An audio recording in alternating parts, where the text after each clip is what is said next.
Sri Sai Satcharita, Chapter 28. Sparrows drawn to Shirdi. Preliminary. Sai is not finite or limited. He dwells in all beings, from ants and insects to God Brahma. He pervades all. Sai was well versed in the knowledge of the Vedas as well as in the science of self-realization. As he was proficient in both these, he was well fitted to be the Sadguru. Anyone, though learned, but not able to awaken the disciples and establish them in self-realization, does not deserve to be called as a Sadguru. Generally, the worldly parents give birth to the body, but death invariably follows life.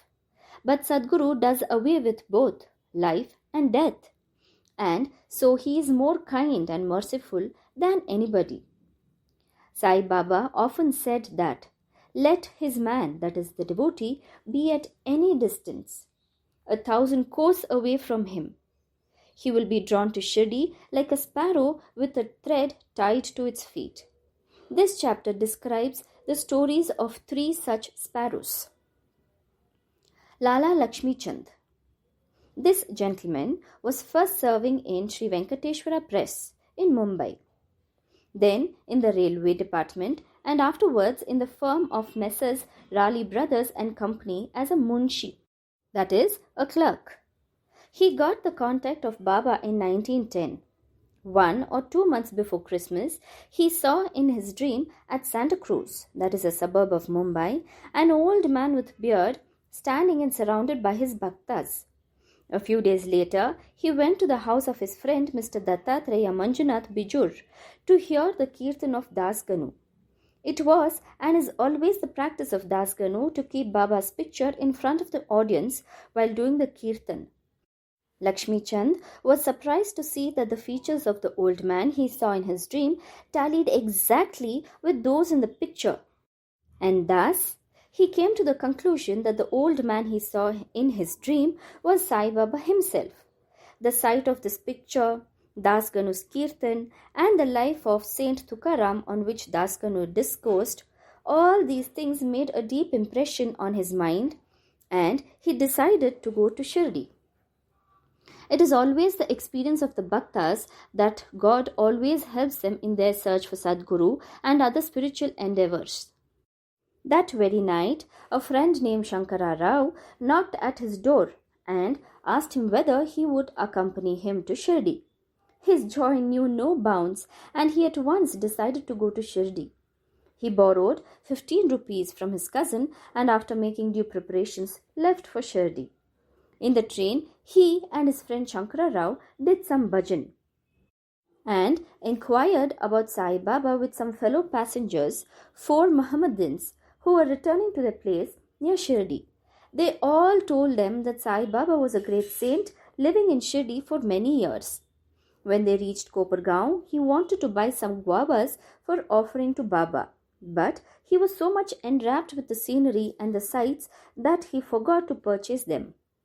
When they were nearing Shirdi, he was reminded of the guavas. Just then he saw an old woman with a guava basket on her head running after the tonga. The tonga was stopped and he gladly purchased some fruits when the woman said, "Take all the rest and offer them on my behalf to Baba."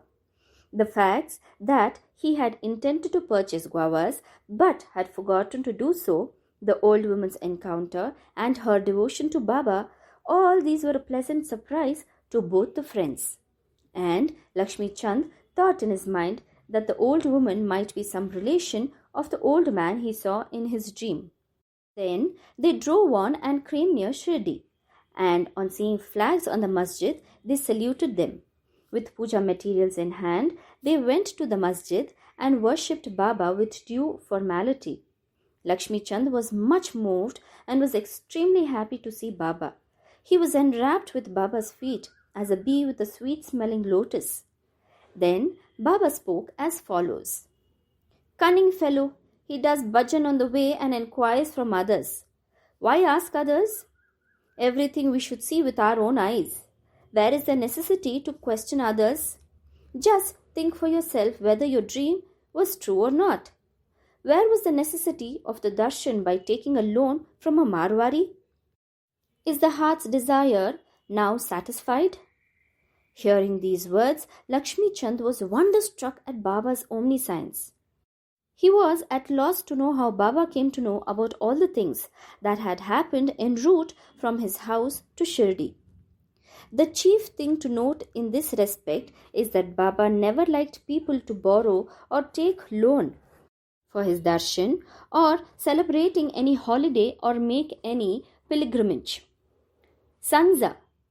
At noon, when Lakhshmichand was sitting for meals, he got some sanza, that is wheat pudding, from a devotee as prasad.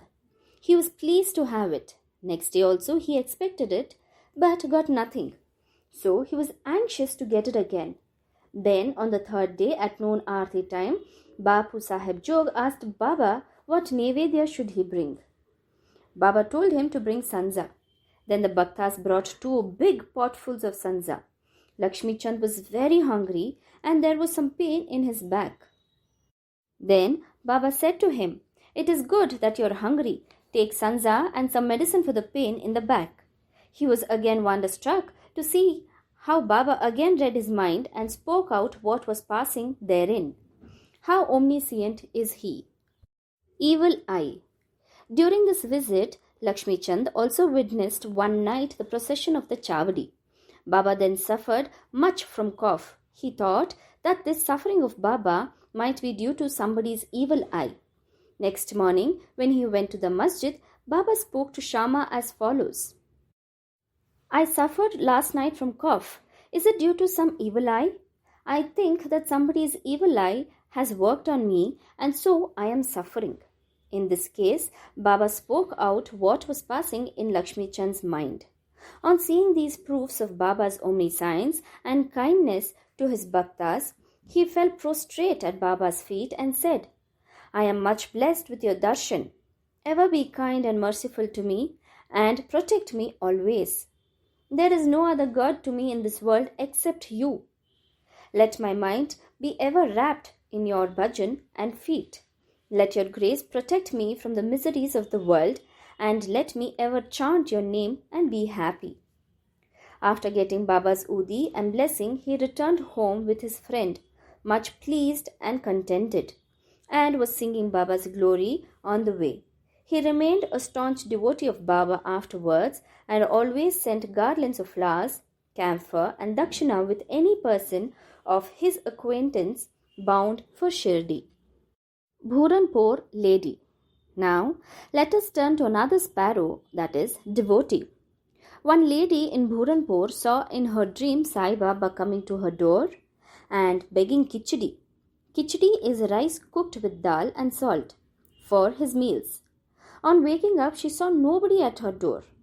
However, she was pleased with the vision and told it to all, including her husband. He was employed in the postal department, and when he was transferred to Akola, both husband and wife, who were devout person, decided to go to Shirdi. Then, on a suitable day, they left for Shirdi and after visiting Gomati Tirth on the way, reached Shirdi and stayed there for 2 months. Every day they went to the masjid, performed Baba's worship, and passed their time happily. The couple came to Shirdi to offer khichdi as nevedya, but for the first 14 days, somehow or the other, it could not be offered. The lady did not like this delay or tardiness. Then, on the 15th day, she came at noon to the masjid with her khichdi. There she found that Baba and others were already sitting for meals, and that the curtain was down. Nobody dared enter in when the curtain was down, but the lady could not wait. She lifted up the curtain and entered. Strange to say that Baba seemed that day hungry for khichdi and wanted that thing first. And when the lady came in with the dish, Baba was delighted and began to eat morsel after morsel of khichdi. On seeing the earnestness of Baba in this respect, everybody was wonderstruck, and those who heard the story of khichdi were convinced about his extraordinary love for his devotees. Megha. Now, let us go to the third sparrow.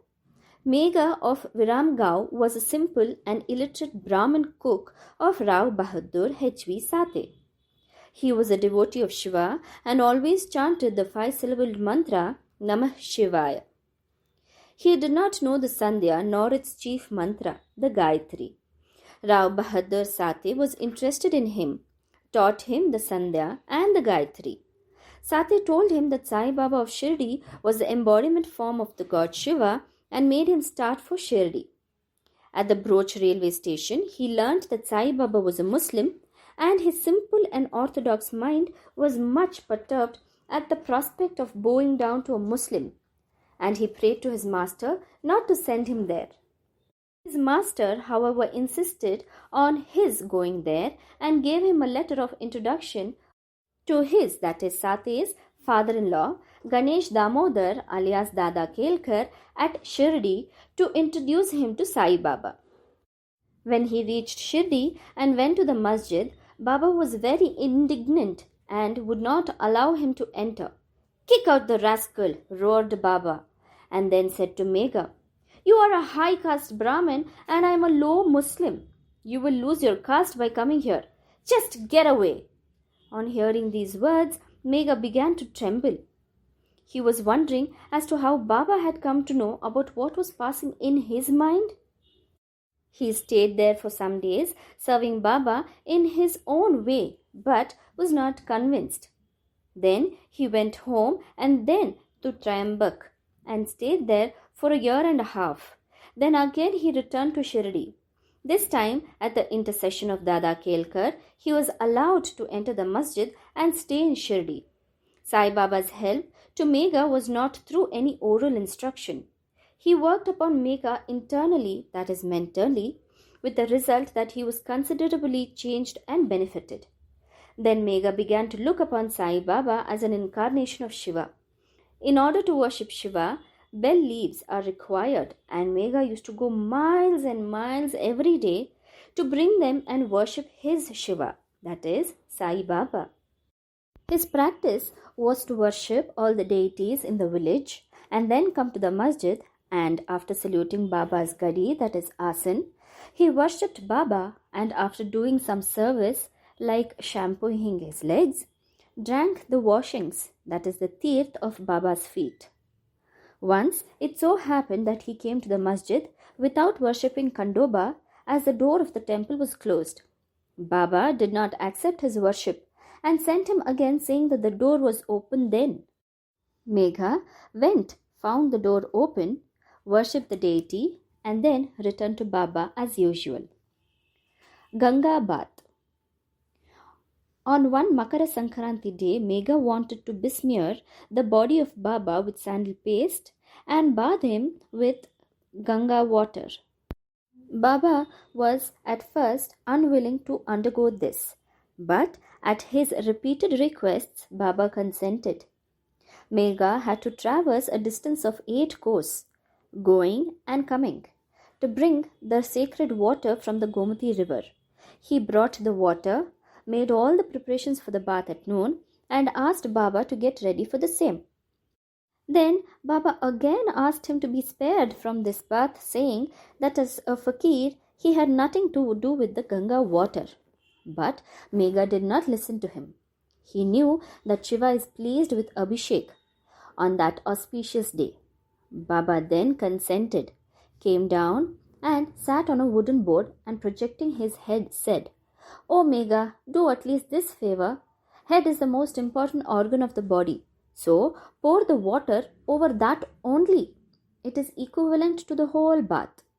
"All right," said Megha, and lifting the water pot up, began to pour it on the head. But in doing this, he was so much overwhelmed with joy that he cried out, "Hara Hara Gange!" and emptied the pot on the whole body.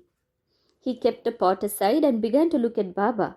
But to his surprise and amazement, he found that only Baba's head was drenched while the body quite dry. Trident and Pindi. Megha worshipped Baba at 2 places.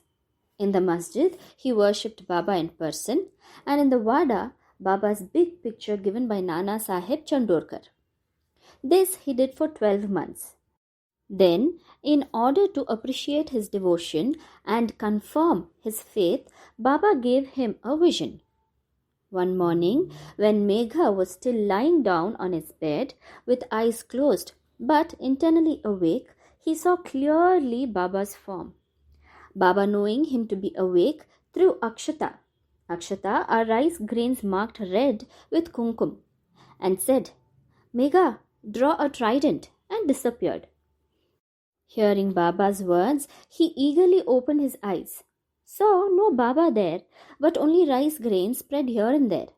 He then went to Baba, told him about the vision, and asked permission to draw trident. Baba said, Did you not hear my words asking you to draw trident? It was no vision but a direct order.